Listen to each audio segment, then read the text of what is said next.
تو نبی کریم صلی اللہ علیہ وسلم نے فرمایا کہ اے قریش مکہ، آپ جانتے ہیں میں اب کیا کرنے والا ہوں۔ تو جتنے بڑے سردار تھے سب نے کہا کہ آپ کریم ہیں، آپ کریم کے بیٹے ہیں، یعنی آپ ہمیشہ درگزر فرماتے رہتے ہیں، آپ معاف کرنے والے ہیں، اور جس طرح آپ کا حسب و نسب تھا وہ بھی اسی طرح معاف کرنے والا تھا، تو آپ کریم بھی ہیں اور کریم کے بیٹے بھی ہیں، یعنی کہ خود بھی معاف کرنے والے ہیں، اور اسی طرح آپ کا سلسلہ جتنا بھی جاتا ہے وہ سب معاف کرنے والوں کا ساتھ ملتا ہے۔ بہرحال آپ صلی اللہ علیہ وسلم نے ارشاد فرمایا لا تثریب علیکم اليوم، کہ میں جس طرح حضرت یوسف علیہ السلام نے اپنے بھائیوں کو معاف فرما دیا، اور میں بھی آج آپ کو معاف کرتا ہوں۔ ناظرین، اس وقت کیا ہی منظر ہوگا، آپ صلی اللہ علیہ وسلم نے اعلان فرمایا کہ کفار مکہ میں نے آپ سب کو معاف کر دیا ہے۔ یہ دیکھ لیں میرے بھائیوں، بات کہنے کو بہت آسان لگتی ہے، لیکن تھوڑا سا آپ نگاہ کریں، تھوڑا سا آپ سوچیں کہ ہمارے ساتھ کیا کچھ رشتہ دار کرتے ہیں، دوست احباب کرتے ہیں، پھر ہم اس کا بدلہ لینے کے لیے کیا ہی کوششیں کرتے رہتے ہیں۔ بہرحال آپ صلی اللہ علیہ وسلم کی سنت پر عمل کریں۔ تو اس وقت آپ صلی اللہ علیہ وسلم نے فرمایا کہ لا تثریب علیکم اليوم، کہ میں آج بدلے کا دن نہیں ہے، میں معاف کرنے والا دن ہے۔ تو بہرحال آپ صلی اللہ علیہ وسلم نے بڑے بڑے کفار کو معاف کر دیا، اور وہی کفار تھے جو آپ صلی اللہ علیہ وسلم کو ہجرت پر مجبور فرمایا۔ آپ صلی اللہ علیہ وسلم نے اپنا علاقہ چھوڑا، مکہ المکرمہ کو چھوڑا، آپ ایک ایسی بستی میں چلے گئے جہاں کئی 100 کلومیٹر دور ہے۔ تو بہرحال آپ صلی اللہ علیہ وسلم نے معافی کا اعلان فرمایا۔ پھر مکہ سے آپ صلی اللہ علیہ وسلم ام ہانی کے گھر تشریف لے گئے۔ ام ہانی کا گھر بالکل قریب ہے، فات گیٹ سے اندر آئیں تو آپ کو ایک پلر نظر آئے گا، ام ہانی کا گھر ادھر ہی تھا، یعنی کہ مکہ المکرمہ کے بالکل قریب ہے۔ جو آپ برآمدہ آپ کو نظر آ رہا ہے اسی برآمدے کے اندر ہے۔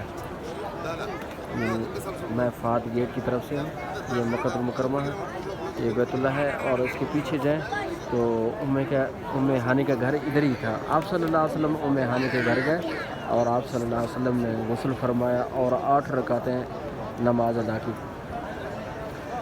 ناظرین، اس کے بعد آپ صلی اللہ علیہ وسلم شام ہونے والا تھا، آپ صلی اللہ علیہ وسلم صفا پہاڑ کے اوپر تشریف لے گئے۔ صفا پہاڑ، یہ جو آپ کو مینار نظر آ رہا ہے، یہ صفا پہاڑ کے برابر میں ہے، جہاں سے صفا مروہ شروع ہوتا ہے، آپ کو پتہ ہے۔ تو صفا پہاڑ پر تشریف لے گئے۔ صفا پہاڑ پر آپ صلی اللہ علیہ وسلم نے خطبہ ارشاد فرمایا اور معافی کا اعلان فرمایا، اسلام کی طرف دعوت دی، اور بڑے شوق سے جذبہ اور پورا یعنی کہ جماعت در جماعت لوگ اسلام میں داخل ہو رہے تھے۔ آپ صلی اللہ علیہ وسلم نے ادھر عورتوں سے بھی بیعت فرمائی ہے کوہ صفا پر۔ یہ یاد رہے، بیعت جو آپ صلی اللہ علیہ وسلم نے فرمایا، جو قرآن مجید میں بیعت کا تذکرہ ہے، تو آپ صلی اللہ علیہ وسلم صفا پہاڑ پر فرمایا، عورتوں سے بیعت لی ہے کہ اللہ پاک کے ساتھ شریک نہ کریں، اور جھوٹ نہ بولیں، زنا نہ کریں، اور کسی پر تہمت نہ لگیں، اور اسی طرح کسی کو اپنے اولاد کو قتل نہ کریں۔ یہ مختصر الفاظ میں میں نے آپ کو بتا دیا۔ آپ صلی اللہ علیہ وسلم نے بیعت فرمائی ہے صفا پہاڑ پر۔ اس کے بعد آپ صلی اللہ علیہ وسلم، یہ جو الفاظ ہیں میرے آگے پیچھے بھی ہو سکتے ہیں واقعہ کا، تو آپ صلی اللہ علیہ وسلم مکہ المکرمہ بیت اللہ کے اندر گئے، تو یہاں ابراہیم علیہ السلام کے بھی مورتیاں بنی ہوئی ہیں، تیر بھی تھے، اور اسی طرح اسماعیل علیہ السلام کی بھی مورتیاں بنی تھیں، اور مختلف قسم کے بت تھے، اور صفا مروہ بھی بت تھے، اور جس طرح آپ کو معلوم ہے اور مشہور ہے 360 بت مکہ المکرمہ میں تھے، سب آپ صلی اللہ علیہ وسلم نے توڑ دیے۔ تو یہ بھی آپ صلی اللہ علیہ وسلم کا معجزہ تھا۔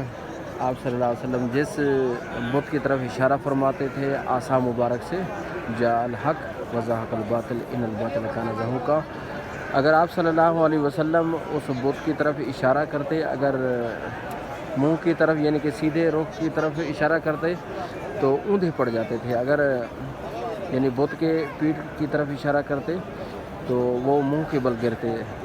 تو اسی طرح سارے بت توڑ دیے. اور اسی طرح حضرت عمر رضی اللہ تعالیٰ کو ارشاد فرمایا آپ صلی اللہ علیہ وسلم کے حکم کے مطابق، تو سارے بت جو ٹوٹے ہوئے تھے سب کو پھینک کر باہر پھینک کر دیا، اور اللہ رب العزت کے گھر کو پاک صاف فرمایا اور اعلان فرمایا کہ جس گھر کے اندر بت ہے وہ ہر بندہ اپنے بت کو توڑ دے.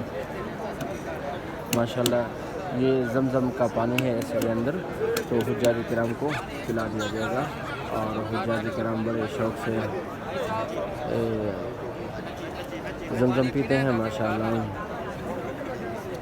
اللہم لک الحمد و لک الشکر ربنا تقبل منا انک انت السمیع العلیم وتب علینا انک انت التواب الرحیم. ناظرین اس وقت آپ صلی اللہ علیہ وسلم نے حضرت بلال حبشی رضی اللہ تعالیٰ کو بھی حکم فرمایا کہ بیت اللہ کے چھت پر کھڑے ہو کر آپ اذان پڑھیں.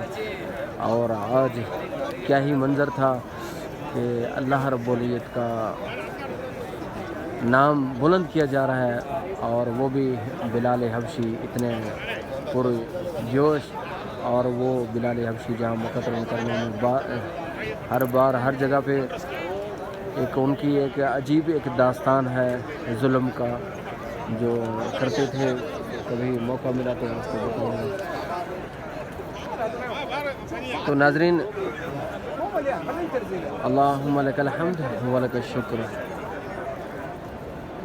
تو بلال حبشی رضی اللہ تعالیٰ عنہ نے اذان پڑھی، اور اس کے بعد کئی لوگ اذان کو سن کر ہی اسلام میں داخل ہو گئے تھے. آپ صلی اللہ علیہ وسلم کے ہاتھ پر بیعت فرمایا.